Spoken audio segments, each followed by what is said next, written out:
হিরণ্যকশিপু নাস্তিক ছিল, তাই হৃদয় বা বক্ষস্থল পাথরের মতো ছিল, শিলার কঙ্ক নখায়। এই যে যার হৃদয় বক্ষস্থল পাথরের নখায়। জল দেবো কাকিমা একটু?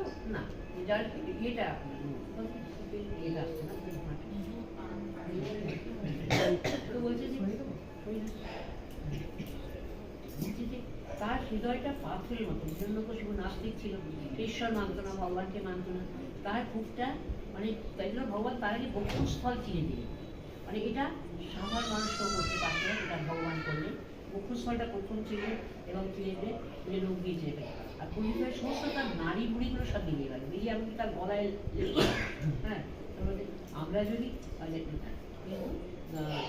পরিচয় সমস্ত নারী বার পেলেন। ভগবানের ক্রোধ আমাদের মতো না, বার করে দিল, ভিতরে চিন্তাও করে দিল, কারণ মঙ্গল হবে। কি মঙ্গল হলো? আমাদের ক্রোধ